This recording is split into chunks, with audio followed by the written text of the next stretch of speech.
आज हम उस निर्माता और निर्देशक के बारे में बात करेंगे जिनको टीवी शो की क्वीन कहा जाता है। पता नहीं कितनों की जिंदगी बनाई, क्यों शादी नहीं की और शादी के बिना बच्चे करना का निर्णय लिए कि ये वेब सीरीज के लिए एफआईआर पे एफआईआर कैसे होती है और क्यों उनको लेस्बियन बोला जाता है। एकता कपूर छोटे पर्दे की क्वीन है।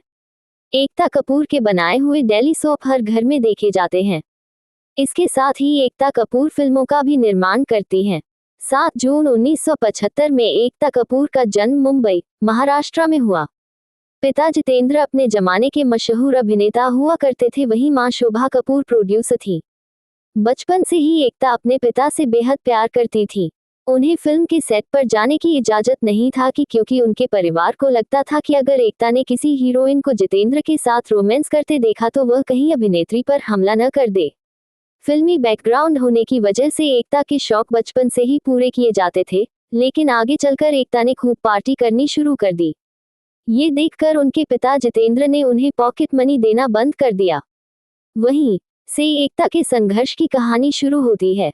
एकता कपूर ने जब अपने प्रोडक्शन हाउस बालाजी टेलीफिल्म्स की शुरुआत की थी, तब उन्हें अनुभव की कमी के कारण शुरुआती प्रोजेक्ट्स में काफी नुकसान हुआ था। उस समय उनके पिता जितेंद्र ने अपनी मेहनत की कमाई और संपत्ति जमीन का बड़ा हिस्सा बेटी के काम में लगाया, जो शुरुआती विफलता के कारण लगभग डूब गया था। जब एकता कपूर ने टेलीविजन की दुनिया में कदम रखा और शोज बनाने शुरू किए, तो उन्हें और उनके प्रोडक्शन हाउस को बिजनेस का ज्यादा अनुभव नहीं था, जिसके चलते उन्हें भारी नुकसान उठाना पड़ा। उस समय उनके पिता दिग्गज अभिनेता जितेंद्र ने उन्हें न केवल आर्थिक रूप से सहारा दिया बल्कि अपनी खुद की कमाई से बालाजी टेलीफिल्म्स को स्थापित करने में मदद की, जिसमें जमीनों की बिक्री शामिल थी। शुरुआती दिनों में कुछ प्रोजेक्ट्स की विफलता के कारण उनके पिता की वह पूंजी लगभग खत्म या डूब गई थी जो उन्होंने एकता के काम पर लगाई थी। हालांकि बाद में एकता कपूर ने टेलीविजन इंडस्ट्री में जोरदार वापसी की और हम 5 जैसे शो के जरिए कामयाबी हासिल की, जिससे वह नुकसान भर गया। उन्होंने पहला टीवी शो मात्र 19 साल की उम्र में बनाया था, जिसने तहलका मचा दिया था। ये सीरियल था हम 5, जिसमें विद्या बालन भी नजर आई थी। इसके बाद उन्होंने एक के बाद एक कई सारे टीवी सीरियल बनाए, जो सुपरहिट रहे। एकता ने अब तक 130 से ज्यादा डेली सोप बनाए और प्रोड्यूस किए, रिकॉर्ड बनाए और टीवी की दुनिया में बेंचमार्क स्थापित किया। एक सीरियल का नाम तो लिम्का बुक ऑफ रिकॉर्ड्स में दर्ज है, क्योंकि सास भी कभी बहू थी ने भी साल 2000 में टेलीकास्ट होने पर धमाल मचा दिया था। इस शो में जॉइंट फैमिली के खूबसूरत रिश्तों की कहानी दिखाई गई थी, जिसे दर्शकों का भी खूब प्यार मिला। यह उस वक्त के हाईएस्ट टीआरपी वाले शोज की फहरिस्त में शामिल था। देश के कोने कोने तक इस सीरियल के चर्चे होते। इसी से स्मृति ईरानी तुलसी के किरदार से घर घर मशहूर हो गई थी। ये भारतीय टेलीविजन के इतिहास का पहला ऐसा सीरियल था जिसने 1000 एपिसोड पार किए थे। इस वजह से क्योंकि सास भी कभी बहू थी का नाम Limca book of world records में भी दर्ज है। इसके 1833 एपिसोड टेलीकास्ट किए गए थे। क्योंकि सास भी कभी बहू थी हो या फिर कसौटी जिंदगी की, एकता कपूर के बनाए डेली सोप ऑडियंस को आज भी याद हैं।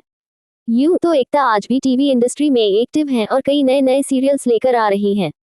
एक वक्त पर एकता कपूर के लगभग हर सीरियल का नाम के से शुरू होता था, लेकिन एक वक्त पर उनके सीरियल्स के नाम के लेटर से ही शुरू हुआ करते थे। क्योंकि सास भी कभी बहू थी, कसौटी जिंदगी की, कहानी घर घर की, कभी सौतन कभी सहेली, काव्यांजलि और भी कई ऐसे सीरियल्स हैं जिनके नाम एकता ने के लेटर से शुरू किए थे। यहाँ तक कि जब उन्होंने महाभारत पर सीरियल बनाया था तो उन्होंने उसका नाम कहानी हमारे महाभारत की रखा था, ताकि नाम की शुरुआत के लेटर से हो सके। एकता कपूर एक वक्त पर अपने हाथों में कई अंगूठियां भी पहना करती थी। कई बार इसका भी जिक्र हुआ है कि एकता कपूर एस्ट्रोलॉजी और न्यूमरोलॉजी में काफी विश्वास रखती हैं। खैर, अब इन बातों में सच्चाई है या नहीं, ये तो नहीं पता। लेकिन एक इंटरव्यू के दौरान जब एकता कपूर से के लेटर से उनके कनेक्शन और बाकी सब चीजों के बारे में पूछा गया, तो उन्होंने कहा कि वह अंधविश्वासी नहीं है, बस कुछ चीजों को लेकर उनका भरोसा कुछ पक्का है और वह उसे नहीं बदलना चाहती हैं। एकता कपूर की वेब सीरीज गंदी बात के लिए बहुत ट्रोलिंग को फेस करना पड़ता है, एफआईआर तक की गई है। मीडिया रिपोर्ट्स के मुताबिक मुंबई पुलिस ने पॉक्सो एक्ट के तहत एकता कपूर और उनकी मां शोभा कपूर के खिलाफ मामला दर्ज किया है। रिपोर्ट्स में बताया गया है कि उनके खिलाफ ये पूरी कार्रवाई नाबालिग एक्टर्स के साथ एडल्ट फिल्में बनाने से जुड़ा है। फिलहाल इस मामले में पूछताछ जारी है। आपको बता दें कि यह पहली दफा नहीं है जब एकता कपूर को अपनी एडल्ट वेब सीरीज को लेकर विवादों में घिरना पड़ा हो। इससे पहले भी उनकी एक एडल्ट वेब सीरीज रिलीज हुई थी जिस पर विवाद हुआ था। वहीं 2022 में उनके खिलाफ अरेस्ट वारंट तक जारी कर दिया गया था। आइए जानते हैं कि वो कौन सी सीरीज थी। ऑल्ट बालाजी पर एकता कपूर की कई एडल्ट वेब सीरीज मौजूद हैं जिनमें अश्लीलता की हदें पार हुई हैं। गंदी बात से पहले उनकी वेब सीरीज XXX अनसेंसर्ड साल 2018 में रिलीज हुई थी। इस सीरीज का दूसरा पार्ट आया था जिसमें महिला और फौजी के बीच कुछ आपत्तिजनक सीन फिल्माए गए थे। जब सीरीज OTT प्लेटफॉर्म पर स्ट्रीम हुई थी उस वक्त एकता कपूर पर फौजियों की भावनाओं को आहत करने का आरोप लगा था।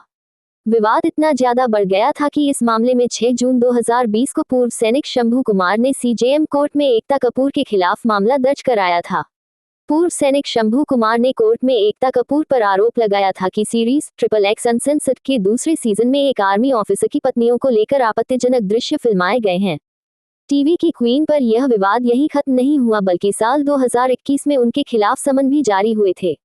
रिपोर्ट्स के मुताबिक साल 2022 में बेगूसराय की एक अदालत ने एकता कपूर के खिलाफ अरेस्ट वारंट जारी किया था। कास्टिंग काउच का लगा आरोप। रिपोर्ट्स की माने तो एकता कपूर पर कुछ मेल एक्टर्स कास्टिंग काउच का आरोप भी लगा चुके हैं। इस वजह से वो काफी विवादों में घिर गई थी। इसके अलावा जब एकता कपूर सरोगेसी के जरिए मां बनी थी उस वक्त भी सोशल मीडिया पर उन्हें काफी ज्यादा ट्रोल किया गया था। अब उनकी वेब सीरीज गंदी बात को लेकर बवाल मचा हुआ है। पुलिस एकता कपूर ने मुख्य रूप से अपने करियर पर ध्यान केंद्रित करने, काम को प्राथमिकता देने और स्वतंत्रता बनाए रखने के लिए शादी नहीं की। 18-19 साल की उम्र में जब उनके पिता ने काम या शादी में से किसी एक को चुनने को कहा तो एकता ने काम करने का फैसला किया और रिश्ते के बंधन में नहीं पड़ना चाहती थी। दोस्तों के तलाक का डर, उन्होंने अपने दोस्तों के वैवाहिक जीवन में लगातार हो रहे तलाक देखे जिससे उन्हें लगा कि वह शादी के बजाय सिंगल लाइफ में अधिक खुश हैं। स्वतंत्रता और समय की कमी, वे अपने काम में इतनी व्यस्त थी कि उन्हें निजी जीवन के लिए समय नहीं मिला। वे शादी के सकस के बजाय अपनी जिंदगी को अपने तरीके से जीना पसंद करती थी। सिर्फ बच्चे की चाहत। एकता कपूर ने स्पष्ट किया था कि उन्हें बच्चे चाहिए थे लेकिन वह बिना शादी किए मां बनना चाहती थी। उन्होंने बिना शादी किए ही 2019 में सरोगेसी के जरिए मां सरोगेट बेटा रवि कपूर बनने का फैसला किया। क्या रिद्धि डोगरा सच में एकता कपूर को डेट कर रही हैं? क्या यही वजह है कि उन्हें जवान और एक था टाइगर 3 मिला? लेकिन यह अजीब है कि ये दोनों चीजें संयोग से कैसे हुई। साथ ही रिद्धि के एकता के साथ रिलेशनशिप में आने के बाद वह उनके साथ बड़ी बॉलीवुड पार्टियों में जाने लगी जैसे कि KJO की 50वीं बर्थडे पार्टी आदि। यह कोई दूर की कौड़ी बात नहीं है कि इसी तरह उन्होंने उन बड़े हलकों में संपर्क बनाए होंगे।